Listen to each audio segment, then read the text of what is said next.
ಹಾಕಿ ಅಣ್ಣ ಹಾಕಿ ಈ ಕಡೆ ಸರ್ ರಮಣ ಸಾಹೇಬ್ರೆ ಕಾಣಲ್ಲ ಕೈ ಕೆಳ ತೊಗೊಳ್ಳಿ ಅಣ್ಣ. ಓಕೆ ಇಲ್ಲ ನೋಡಿ. ಓಕೆ ರಮಣ ಈ ಕಡೆ ರಮಣ. ನಮಸ್ಕಾರ ವೀಕ್ಷಕರೇ, ನ್ಯೂಸ್ 7ನಲ್ಲಿ ನಾನು ನಿಮ್ಮ ಮಹಬೂಬ್ ಬರಗೂರ್. ಶಿರಾ ನಗರದ ಖಾಸಗಿ ಬಸ್ ನಿಲ್ದಾಣದಲ್ಲಿ 125 ಕೋಟಿ ವೆಚ್ಚದ ಸಿಸಿ ರಸ್ತೆಯ ಕಾಮಗಾರಿಗೆ ಜನಪ್ರಿಯ ಶಾಸಕರು ಹಾಗೂ ರಾಜ್ಯ ಸರ್ಕಾರದ ದೆಹಲಿ ವಿಶೇಷ ಪ್ರತಿನಿಧಿ ಡಾಕ್ಟರ್ ಟಿಬಿ ಜಯಚಂದ್ರ ಅವರು ಗುದ್ದಲಿ ಪೂಜೆ ಮಾಡುವ ಮೂಲಕ ಚಾಲನೆ ನೀಡಿದರು. ಸಂದರ್ಭದಲ್ಲಿ ನಗರಸಭೆ ಅಧ್ಯಕ್ಷ ಜೀಶಾನ್ ಮಹಮೂದ್, ಉಪಾಧ್ಯಕ್ಷ ಲಕ್ಷ್ಮೀಕಾಂತ್, ಸದಸ್ಯರಾದ ಶ್ರೀಮತಿ ತೇಜು ಭಾನುಪ್ರಕಾಶ್ ರವರು, ಶ್ರೀಮತಿ ಸುಶೀಲಾ ವಿರೂಪಾಕ್ಷ ಮತ್ತು ಎಸ್ಎಲ್ ರಂಗನಾಥ್, ಶಿವಶಂಕರಪ್ಪ, ಅಜಯ್ ಕುಮಾರ್, ಮಜರ್ ಮಹೇಶ್, ರಾಮು ರವರು, ರಾಘವೇಂದ್ರ ಹಾಗೂ ನಗರ ಬ್ಲಾಕ್ ಕಾಂಗ್ರೆಸ್ ಅಧ್ಯಕ್ಷ ರಾಧಾ ಪಿಆರ್ ಮಂಜುನಾಥ್, ನಗರಸಭೆ ಆಯುಕ್ತರಾದ ರುದ್ರೇಶ್ ಮುಂತಾದವರು ಹಾಜರಿದ್ದರು.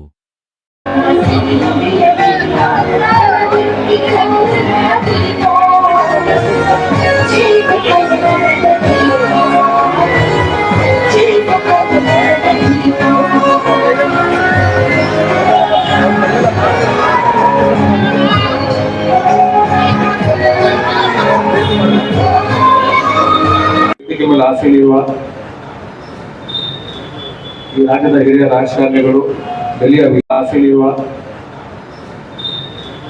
ಈ ರಾಜ್ಯದ ಹಿರಿಯ ರಾಜಕಾರಣಿಗಳು, ದಲಿಯ ವಿಶೇಷ ಪ್ರತಿನಿಧಿಗಳು, ಈ ಭಾಗದ ಶಾಸಕರಾದ ಜಯಚಂದ್ರ ಸಾಹೇಬ್ರೆ, ಆಮೇಲೆ ಎಲ್ಲ ಈ ಭಾಗದ ಕೌನ್ಸಿಲರ್ಸ್ ಮತ್ತು ಎಲ್ಲ ಕೌನ್ಸಿಲರ್ಗಳನ್ನು ಹೊಂದಿಸ್ತಾ ಈ ದಿವಸ ನಾವು ಸಿವಿಲ್ ಬಸ್ ಸ್ಟ್ಯಾಂಡ್ ಕಾಂಕ್ರೀಟು ಉದ್ಘಾಟನೆ ಮಾಡಿದ್ದೀವಿ. ಇದು ಬಹಳ ವರ್ಷದಿಂದ ಬೇಡಿಕೆ ಇತ್ತು.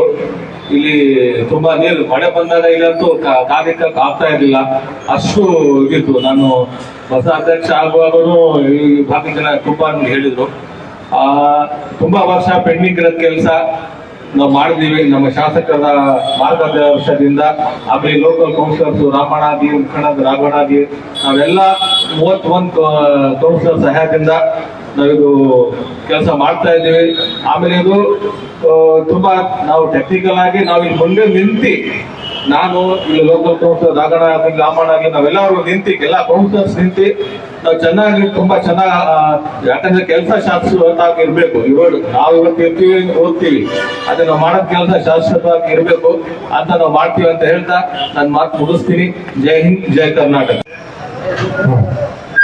ಪ್ರಥಮ ಪೂಜೆ ಜೀಶಾನ್ ಅವರೇ, ಉಪಾಧ್ಯಕ್ಷ ಲಕ್ಷ್ಮೀಕಾಂತ್ ಅವರೇ, ಹಾಗೂ ವೇದಿಕೆ ಮೇಲೆ ಇರ್ತಕ್ಕಂಥ ಎಲ್ಲ ನಗರಸಭಾ ಸದಸ್ಯಗಳೇ, ಹಾಗೂ ವೇದಿಕೆ ಮುಂಭಾಗದಲ್ಲಿ ಇರ್ತಕ್ಕಂಥ ಎಲ್ಲ ನನ್ನ ಹಿರಿಯರೇ, ಅಣ್ಣ ತಮ್ಮಂದಿರೇ, ಇವತ್ತು ನಾನಾದ್ರೂ ಕೇಳ್ಕೊಳ್ಳೋದೇನಂದ್ರೆ ಇಷ್ಟೇ, ಜಯಚಂದ್ರ ಸಾಹೇಬ್ರಿಗೆ, ಸರ್ ಏನೇ ಕೆಲಸ ಮಾಡಿದ್ರು ಒಂದು ಟೆಕ್ನಿಕಲ್ ಆಗಿ ಮಾಡಿಸ್ಬೇಕು ಸರ್. ನಮ್ಮಲ್ಲಿ ಏನಂದ್ರೆ ಸುಮ್ಮನೆ 1 ಕೋಟಿ 25 ಲಕ್ಷ ಅಂತೀವಿ ಎಸ್ಟಿಮೇಟ್ ಮಾಡೋದು.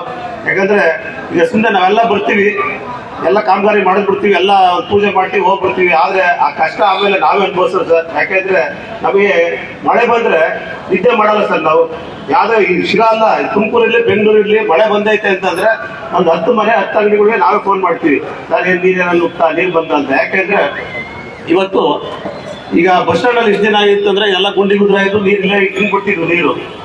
ಈಗ ಮಳೆ ಬಂದ್ರೆ ಗಾಂಧಿನಗರ ನಾಯಕಟ್ಟಿಗೆ ಫುಲ್ ನೀರು ಬಿಟ್ಟು ಜೋರ ಮಳೆ ಬಂದ್ರೆ ಸಾಕು, ಎಲ್ಲಾ ನೀರು ನಮ್ಮ ಗೌರ್ಮೆಂಟ್ ಹಾಸ್ಪಿಟಲ್ ಹಿಡಿದು IB ಸರ್ಕಲ್ ನಿಂದ ಹಿಡಿದು ಬಸ್ ಸ್ಟ್ಯಾಂಡ್ ನಿಂದ ಹಿಡಿದು ಎಲ್ಲಾ ನೀರು ಬರೋದನ್ನು ಇಲ್ಲಿ ಗಾಂಧಿನಗರದಲ್ಲೇ. ಸಾಹೇಬನ್ನು ಹೊಸದಾಗಿ ಗೆದ್ದ ಒಂದ್ಸಲ ಕರ್ಕೊಂಡು ಹೋಗಿ ನಾವು ನಿಮ್ಗೆಲ್ಲ ತೋರಿಸಿದ್ವಿ ಸರ್. ಒಂದ್ಸಲ ನಾವೆಲ್ಲ ವೀಕ್ಷಣೆ ಮಾಡಿದ್ವಿ, ತಾವು ಹೇಳಿದ್ರೆ ಎಲ್ಲ ತೋರಿಸಿದ್ವಿ. ಯಾಕಂದ್ರೆ ಮಳೆ ಬಂದಾಗ ಹೆಚ್ಚು ಹಾನಿ ಆಗುತ್ತೆ ಸರ್. ಈಗ ಇಷ್ಟು ದಿನ ಏನಾಗ್ತಿತ್ತು ಅಂದ್ರೆ ಬಸ್ ಸ್ಟ್ಯಾಂಡ್ ಅಲ್ಲಿ ಮಳೆ ಬಂದ್ರೆ ನೀರು ಹಿಂಗೋದು, ಅದು ಅವಾಯ್ಡ್ ಆಗೋದು. ಈಗ ಏನಾಗ್ತದೆ, ಈ ರೋಡ್ ಆದ್ಮೇಲೆ ಒಂದು ಹನಿ ನೀರನ್ನು ಇಲ್ಲಿ ಹಿಂಗಲ್ಲ, ನೀರು ಎಲ್ಲ ನೀರು ಬರುತ್ತೆ.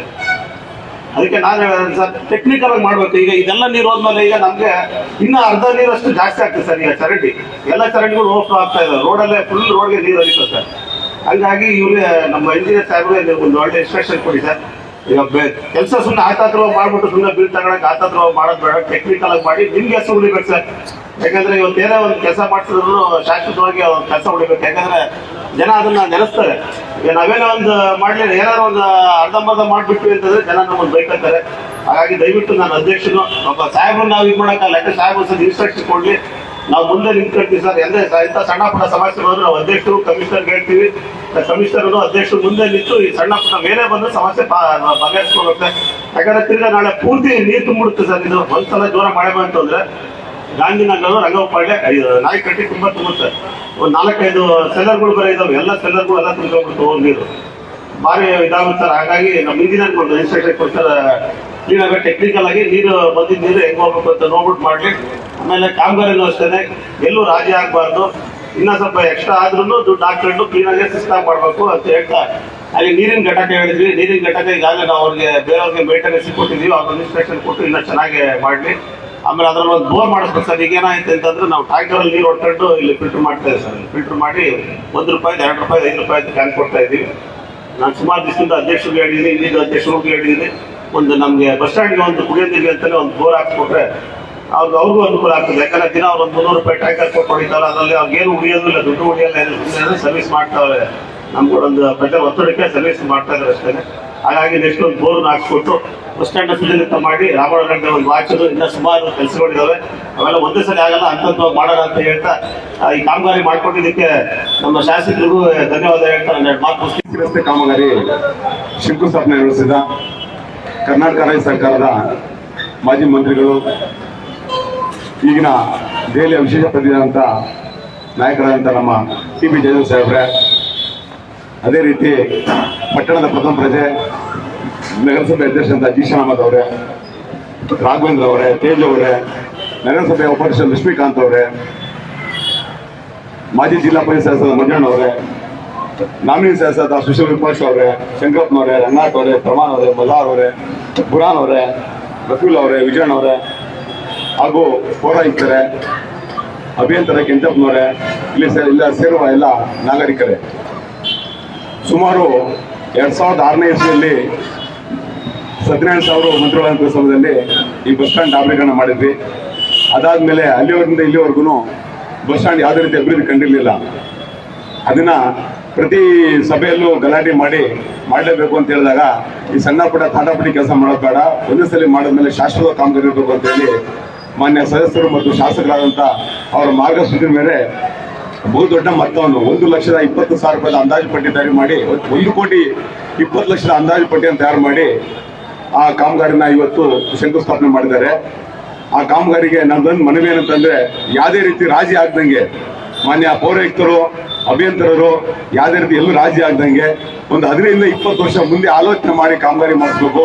ಇದು ಬಸ್ ಸ್ಟ್ಯಾಂಡ್ ಅಂತಂದ್ರೆ ಒಂದು ಹೆಣ್ಮಕ್ಳಿಗೆ ಹಣೆ ಪಟ್ಟಿದ್ದಂಗೆ. ಊರಿನ ಜನ ಕಾಲಿನ ತಕ್ಷಣ ಯಾವನಪ್ಪ ಈ ಬಸ್ ಸ್ಟ್ಯಾಂಡ್ ಹಿಂಗಂತೆ, ಯಾವ ಊರಂತ ಊರಿಗೆ ಬೈಕ್ ಅಂತಾರೆ. ಶಾಪ ಆಗಬಾರ್ದು. ಇದೊಂದು ನಮ್ಮ ಎಲ್ಲ ನಗರಸಭೆ ಬೇಡಿಕೆ. ಇದರಲ್ಲಿ ಯಾವುದೇ ರೀತಿ ರಾಜಿ ಆಗಬಾರ್ದು. ಮಾನ್ಯ ಶಾಸಕರು ನಾನು ಮನವಿ ಮಾಡ್ತೀನಿ, ಕಠಿಣವಾದ ಮಾಡದ ಸೂಚನೆ ಕೊಡ್ಬೇಕು. ನೀವರಿಗೆ ಯಾವುದೇ ರೀತಿ ರಾಜ್ಯ ಆಗ್ದಂಗೆ ಕಾಮಗಾರಿ ಫಸ್ಟ್ ಕ್ಲಾಸ್ ಮಾಡಿಸ್ಬೇಕು. ಇನ್ನೂ ನಮ್ದೇನು ಬೇಡಿಕೆ ಅಂತಂದ್ರೆ, ಬಸ್ ಸ್ಟ್ಯಾಂಡ್ ಅಲ್ಲಿ ಒಂದು ಕ್ಲಾಕ್ ಇಲ್ಲ, ವಾಲ್ ಕ್ಲಾಕ್ ಇಲ್ಲ. ದಿನನಿತ್ಯ ನಮ್ಮ ಬಸ್ ಸ್ಟ್ಯಾಂಡ್ ಕಂಡಕ್ಟರ್ಗಳು ದಿನ ಹೊಡೆದಾಟ ಮಾಡ್ತಾರೆ, ಕ್ಲಾಕ್ ಇಲ್ಲ. ದಿನ ನಿಮಿಷಕ್ಕೆ ಹೊಡೆದಾಡ್ತಾರೆ. ಒಂದು ಅಜಂತಾದು ಒಂದು ಒಳ್ಳೆದು ದೊಡ್ಡೊಂದು ಕ್ಲಾಕ್ ಹಾಕ್ಸ್ಬೇಕು ಒಂದು. ಅದೇ ರೀತಿ ನಾವು 17,000 ಒಂದು ಸುದ್ಗಂಗಾ ಘಟಕ ತಯಾರು ಮಾಡಿದ್ವಿ. ಅದಕ್ಕೆ ಇನ್ನೊಂದು ಉನ್ನತವಾದ ಮಿಷನರಿ ಅಳವಡಿಸಿ ಇನ್ನೂ ಸುಲಭವಾಗಿ ಜನರಿಗೆ ನೀರು ಸಿಗಬೇಕು ಅಂತೇಳಿ ನಾನು 2 ಮಾತು ಮುಗಿಸ್ತೀನಿ. ನಮಸ್ಕಾರ.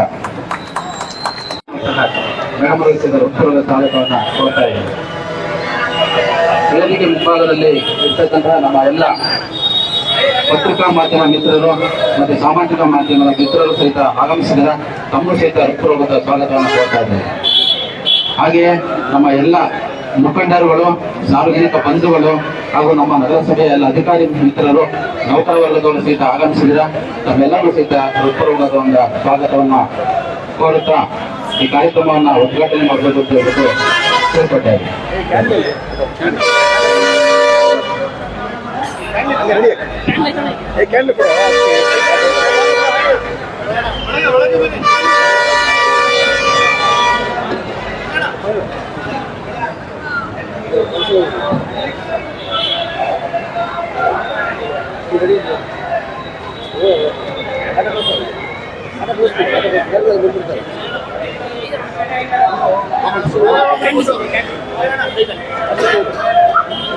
ಚರ್ಚೆ ಮಾಡಿ ಅದಕ್ಕೆ ನಿರ್ಧಾರವನ್ನು ಮಾಡಬೇಕಾಗ್ತದೆ.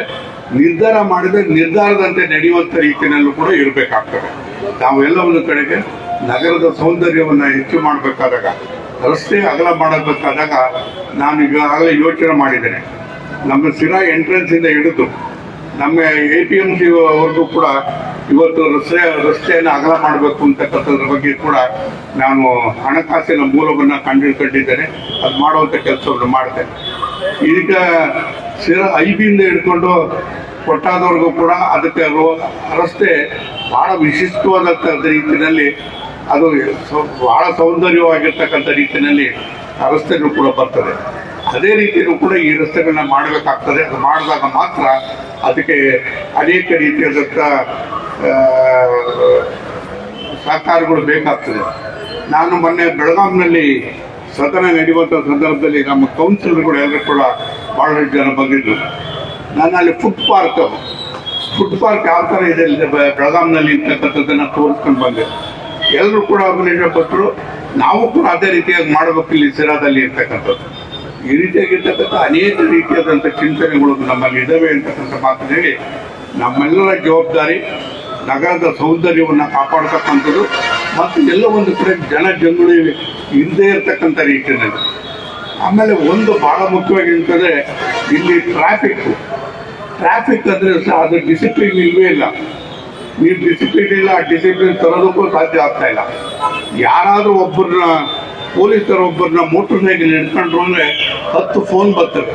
ಮೋಟರ್ ಸೈಕಲ್ ಹಿಡ್ಕೊಂಡಿದ್ದಾರೆ, ಅವ್ರು ಬೇರೆ ಇನ್ನೇನು ಕೆಲಸ ಇಲ್ವಾ ನಿಮಗೆ ಪೊಲೀಸರಿಗೆ ಹೇಳ್ತಾರೆ. ಈ ಮಟ್ಟಕ್ಕೆ ಒತ್ತಡವನ್ನು ತರ್ತಾರೆ. ಇದನ್ನ ಎಲ್ಲ ಒಂದು ಕಡೆಗೆ ಟ್ರಾಫಿಕ್ ನಾವು ರೆಗ್ಯುಲೇಟ್ ಮಾಡೋದರಿದ್ದರೆ ಬಹಳ ಕಷ್ಟ ಆಗ್ತದೆ ಅಂತಕ್ಕಂಥದ್ದು ಕೂಡ ನಾವು ಕಠಿಣವಾದಂಥ ನಿರ್ಧಾರವನ್ನು ನಾವು ತೆಗೆದುಕೋಬೇಕಾಗ್ತದೆ ಅಂತಕ್ಕಂಥ ಮಾತನ್ನು ಕೂಡ ಹೇಳಿ, ನಾವು ನಗರದ ಸೌಂದರ್ಯವನ್ನು ಹೆಚ್ಚು ಮಾಡತಕ್ಕಂಥ ರೀತಿಯಲ್ಲಿ ಮತ್ತು ಅದನ್ನ ಸುಧಾರಣೆ ಮಾಡ್ತಕ್ಕಂಥ ರೀತಿಯಲ್ಲೂ ಕೂಡ ನಾವೆಲ್ಲರೂ ಕೂಡ ಯೋಚನೆ ಮಾಡೋಣ ಅಂತಕ್ಕಂಥ ಮಾತನ್ನು ಕೂಡ ಹೇಳಿ, ನಾನು ಆದಷ್ಟು ಬೇಗ KSRTC ಬಸ್ ಸ್ಟ್ಯಾಂಡನ್ನು ಪೂರ್ಣ ಮಾಡಿ ಇದ್ರ ಜೊತೆಗೆ ಈಗ 1 ಕೋಟಿ 20 ಲಕ್ಷದ ಜೊತೆಗೆ ಇನ್ನೂ ಜಾಸ್ತಿ ಆದರೂ ಪರವಾಗಿಲ್ಲ. ಯಾವುದೇ ರೀತಿಯಲ್ಲೂ ಕೂಡ ಈ ರಾಘು ಹೇಳಿದ ರೀತಿಯಲ್ಲಿ ಇಲ್ಲೆಲ್ಲೂ ಕೂಡ ಒಂದು ತೊಟ್ಟು ನೀರು ನಿಲ್ಲಬಾರ್ದು. ಮಳೆ ಬಂದಂಥ ಸಂದರ್ಭದಲ್ಲಿ ನೀರು ನಿಲ್ಲಬಾರ್ದು. ಈಗ ನಮ್ಮದು ಕಾಂಕ್ರೀಟ್ ಜಂಗಲ್ ಆಗ್ತಾ ಇದೆ. ಎಲ್ಲ ಒಂದು ಕಡೆಗೆ ನಾವು ಇಂಜಿನಿಯರ್ಗಳು ಯೋಚನೆ ಮಾಡಬೇಕು. ಅಂತರ್ಜಲ ಇವತ್ತು ಕುಗ್ಗುತ್ತಾ ಇದೆ. ಅಂತರ್ಜಲವನ್ನು ಜಾಸ್ತಿ ಮಾಡಬೇಕಾದಾಗ ಎಲ್ಲೋ ಒಂದು ಕಡೆಗೆ ಪರ್ಕೋಲೇಷನ್ ಪಿಟ್ಗಳನ್ನು ಕೂಡ ಮಾಡಬೇಕಾಗ್ತದೆ. ಇದ್ರ ಬಗ್ಗೆ ಕೂತ್ಕೊಂಡು ನಾವೆಲ್ಲರೂ ಕೂಡ ವಿಸ್ತಾರವಾಗಿ ಚರ್ಚೆ ಮಾಡಿ ಒಂದು ತೀರ್ಮಾನವನ್ನು ಮಾಡೋಣ ಅಂತಕ್ಕಂಥ ಮಾತನ್ನು ಹೇಳಿ, ಆದಷ್ಟು ಬೇಗ ಇದು ಕೆಲಸ ಪ್ರಾರಂಭ ಆಗಲಿ ಮತ್ತು ಯಾವುದೇ ರೀತಿಯಲ್ಲೂ ಕೂಡ ಗುಣಮಟ್ಟವನ್ನು ಕಾಪಾಡ್ತಕ್ಕಂಥ ರೀತಿಯಲ್ಲಿ ಅಧಿಕಾರಿಗಳು ಮತ್ತು ಕಮಿಷನರ್ ಕೂಡ ಎಚ್ಚರಿಕೆಯನ್ನು ವಹಿಸಬೇಕು. ಕೆಲಸವನ್ನು ನಿಗದಿತ ಕಾಲದಲ್ಲಿ ಮುಗಿಸುವಂಥ ಕೆಲಸವನ್ನು ಮಾಡಬೇಕು ಅಂತಕ್ಕಂಥ ವಿನಂತಿಯನ್ನು ಕೂಡ ಮಾಡಿ ಈ ಕಾರ್ಯಕ್ರಮಕ್ಕೆ ನಾನು ಶುಭವನ್ನು ಕೋರಿ ನಾನು ಮಾತನ್ನು ಮುಗಿಸ್ತಾ ಇದ್ದೀನಿ. ನಮಸ್ಕಾರ.